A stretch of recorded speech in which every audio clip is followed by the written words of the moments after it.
बहुत समय पहले की बात है। एक विशाल राज्य था जहां सोने की दीवारें थीं, चांदी के दरवाजे थे और हीरों से सजा हुआ महल था। उस राज्य का राजा बहुत शक्तिशाली था, लेकिन उसकी आंखों में हमेशा उदासी रहती थी। महल में सब कुछ था, दौलत, सेना, सम्मान, लेकिन राजा के दिल में सन्नाटा था। राजा की रानी का देहांत कई साल पहले हो चुका था। तब से राजा ने हंसना छोड़ दिया था। लोग उसे उदास राजा कहने लगे थे। उसी राज्य के बाहर नदी किनारे एक छोटी सी झोपड़ी में एक गरीब लड़की रहती थी। उसका नाम था अनाया। वह रोज सुबह ताजे फूल तोड़ती और शहर में बेचने जाती। उसके कपड़े पुराने थे, हाथों में मेहनत की लकीरें थीं, लेकिन चेहरे पर एक अजीब सी शांति थी। अनाया की माँ बीमार थी। फूल बेचकर जो थोड़ा बहुत मिलता, उसी से दवा और घर चलता।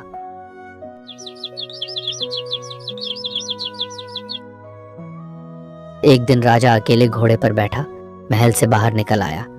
उसे शोर शराबे से दूर रहना अच्छा लगता था। नदी के किनारे उसने एक लड़की को देखा जो फूलों की टोकरी सजाकर बैठी थी। राजा ने देखा, लड़की मुस्कुरा रही थी। राजा चौंक गया। इतनी गरीबी में भी कोई इतना शांत कैसे हो सकता है? राजा ने पास जाकर पूछा, ये फूल कितने के हैं? अनाया ने सिर झुकाकर कहा, महाराज, पैसे नहीं, बस अगर आप खुश हो जाएं तो वही कीमत है। राजा के दिल में कुछ टूट सा गया।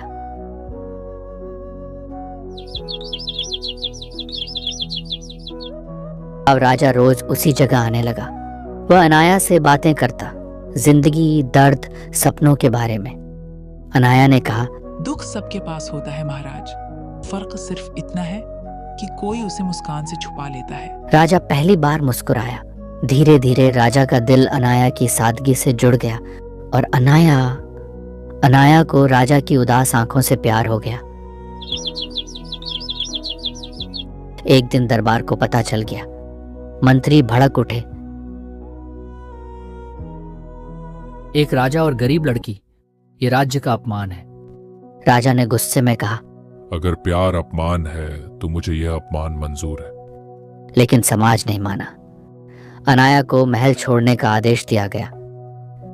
बारिश की रात थी। अनाया चुपचाप नदी किनारे खड़ी थी। राजा आया, आंखों में आंसू थे।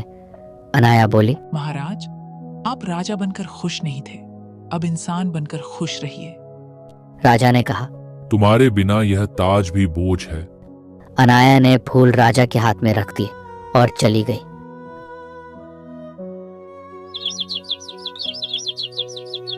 अगले दिन राजा ने घोषणा की, आज से इस राज्य में इंसान की कीमत उसके दिल से होगी, हैसियत से नहीं।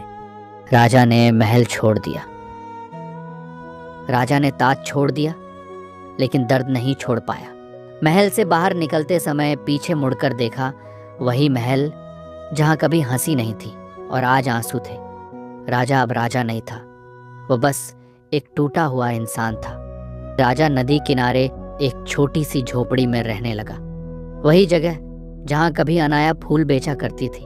हर सुबह राजा नदी के पास बैठता और पानी में अपना अक्स देखता।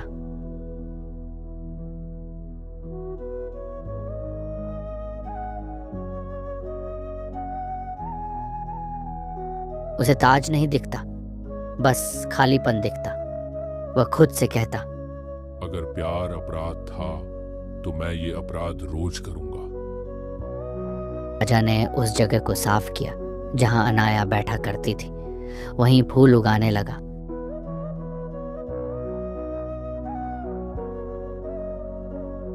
लोग कहते, देखो, जो कभी फूल नहीं छूता था, आज उन्हीं फूलों में जिंदगी ढूंढ रहा है।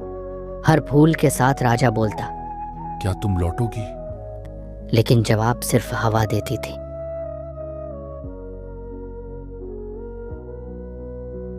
दूर एक गांव में अनाया अपनी बीमार मां के साथ रहती थी।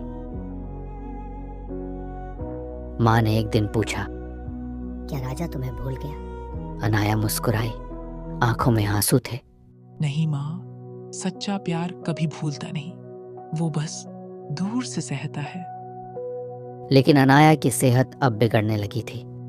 दिन भर मेहनत, रात भर यादें। एक दिन अनाया बहुत कमजोर हो गई। उसने आखिरी बार फूलों की टोकरी उठाई और नदी की तरफ चल पड़ी। उसी नदी की तरफ जहां उसका प्यार रहता था। रात राजा ने दूर से देखा, एक जानी पहचानी चाल, वही फूल, वही सादगी।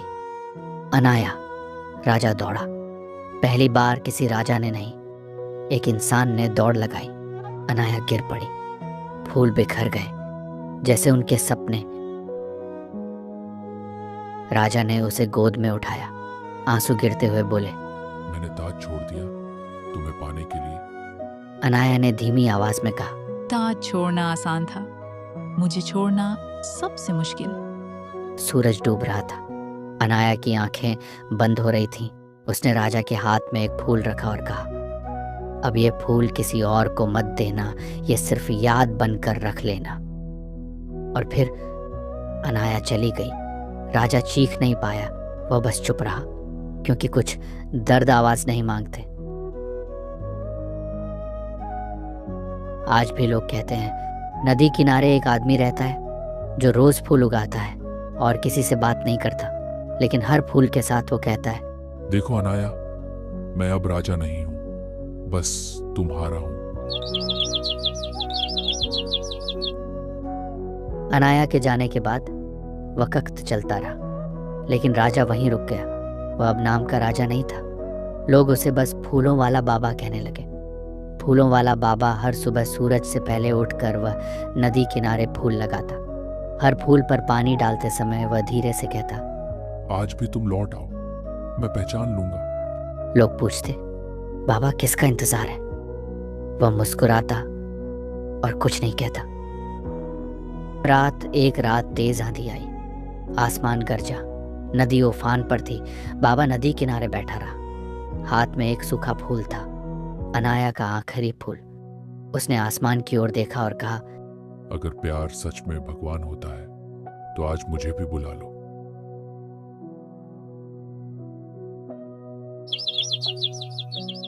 दूसरी सुबह गांव वाले आए। झोपड़ी खाली थी। नदी किनारे सिर्फ फूल थे, हजारों फूल, जैसे किसी ने पूरी जमीन को इबादत से भर दिया हो। लोग समझ गए, फूलों वाला बाबा अब चला गया।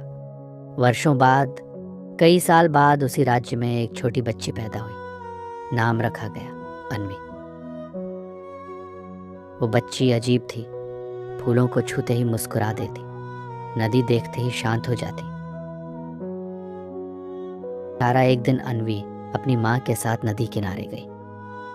वहां एक छोटा लड़का खेल रहा था, नाम था आरव। जैसे ही दोनों की नजर मिली, दोनों रुक गए। बिना जाने, बिना समझे, दिल को कुछ याद आ गया। अनजानी पहचान अन्वी ने जमीन से एक फूल उठाया और आरव को दे दिया। आरव ने फूल लिया और बोला, ये फूल किसी को देने का मन नहीं करता। अन्वी मुस्कुराई, ठीक वैसी ही मुस्कान जो कभी एक गरीब फूलवाली की थी। आखिरी सच कहते हैं, कुछ प्यार मरते नहीं, वो बस वक्त बदलते हैं। पहले राजा और गरीब लड़की थे, अब दो मासूम बच्चे हैं। ताज, गरीबी, समाज, कुछ भी बीच में नहीं। अगर प्यार सच्चा हो तो भगवान भी उसे अधूरा नहीं छोड़ता। बहुत समय पहले की बात है। पहाड़ों से घिरा एक सुंदर राज्य था, अमरगढ़। ये राज्य जितना सुंदर था, उसका राजा उतना ही अकेला। राजा का नाम था वीरेंद्र सिंह। महल बड़ा था, सोने से सजा था, लेकिन राजा के दिल में एक खालीपन था जिसे कोई भी दौलत नहीं भर पा रही थी। राजा की तन्हाई। राजा के पास सब कुछ था, शक्ति, सम्मान, सेना, खजाना, पर उसके पास अपना कोई नहीं था। रानी बचपन में ही गुजर गई थी।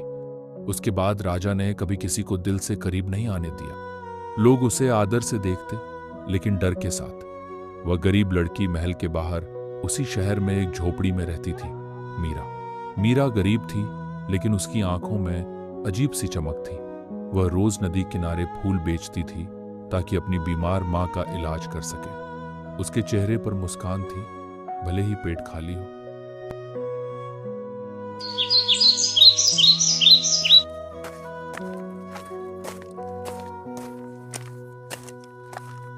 एक सुबह राजा भेष बदलकर शहर देखने निकला। नदी किनारे उसने मीरा को देखा, धूप में खड़ी, हाथ में फूलों की टोकरी और चेहरे पर थकान के बावजूद शांति।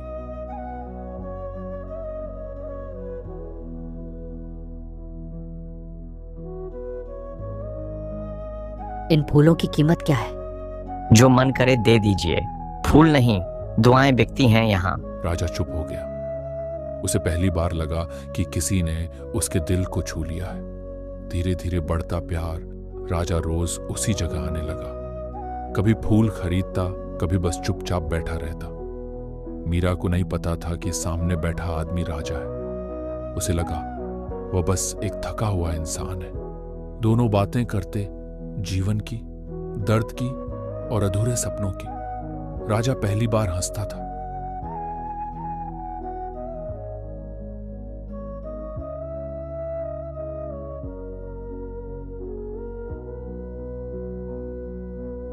एक दिन महल में मीरा को फूल देने के लिए बुलाया गया। जैसे ही वह दरबार में पहुंची, उसके पैरों तले जमीन खिसक गई। वही आदमी राजा के सिंहासन पर बैठा था। मीरा की आंखें भर आईं। मीरा, मैं वही हूं, पर मैं तुमसे झूठ नहीं बोलना चाहता था। महाराज, गरीब की दोस्ती तो ठीक है, पर उसका प्यार वह राजमहल में नहीं टिकता। राजा मीरा से विवाह करना चाहता था, लेकिन दरबार, मंत्री, समाज सब खिलाफ थे। एक गरीब लड़की रानी नहीं बन सकती, और वह शहर छोड़कर चली गई।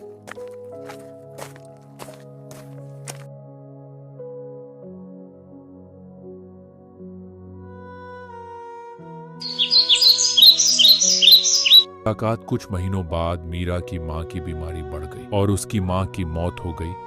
मां की मृत्यु के बाद मीरा बहुत कमजोर हो गई। ये खबर जब राजा के पास पहुंची तो राजा दौड़ता हुआ मीरा के पास पहुंचा।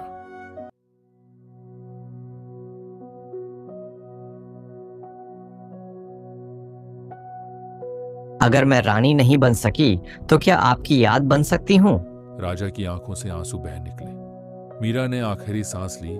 राजा के हाथ थामे हुए मीरा की मौत के बाद राजा वीरेंद्र सिंह देर तक वहीं बैठा रहा। उसके हाथ में मीरा का ठंडा हाथ था और आंखों में ऐसे आंसू जो अब किसी को दिखाई नहीं देते थे।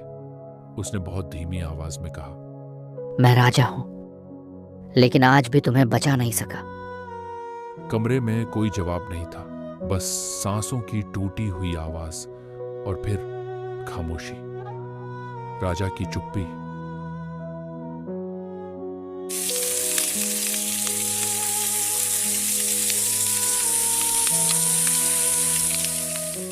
मीरा की मृत्यु के बाद राजा ने कभी शादी नहीं की। उसने नदी किनारे एक छोटा सा मंदिर बनवाया। हर सुबह वहां फूल रखे जाते। लोग कहते थे, राजा आज भी किसी का इंतजार करता है जो कभी लौटकर नहीं आएगी। उस दिन के बाद राजा ने बोलना लगभग छोड़ दिया। दरबार लगता था, लेकिन राजा कुछ नहीं कहता। मंत्री सवाल करते, राजा बस खिड़की से बाहर देखता, उसी नदी की ओर जहां मीरा फूल बेचा करती थी।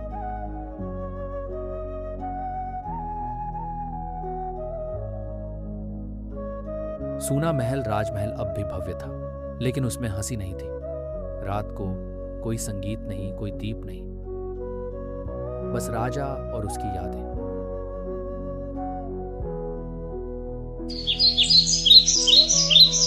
फूलों का बोझ राजा रोज सुबह नदी किनारे बने छोटे से मंदिर में जाता। वही फूल चढ़ाता जो कभी मीरा बेचा करती थी। लोग देखते, लेकिन पूछने की हिम्मत नहीं करते। राजा की आंखें हर दिन थोड़ी और थक जाती। अधूरी बातें कभी कभी राजा खुद से बोलता। अगर मैं राजा ना होता, अगर तुम गरीब ना होती, अगर यह दुनिया थोड़ी कम निर्दयी होती। फिर वह चुप हो जाता, क्योंकि कुछ सवालों के जवाब नहीं होते।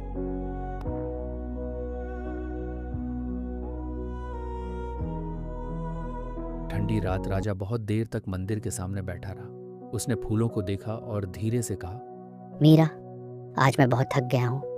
उस रात राजा वापस महल नहीं लौटा।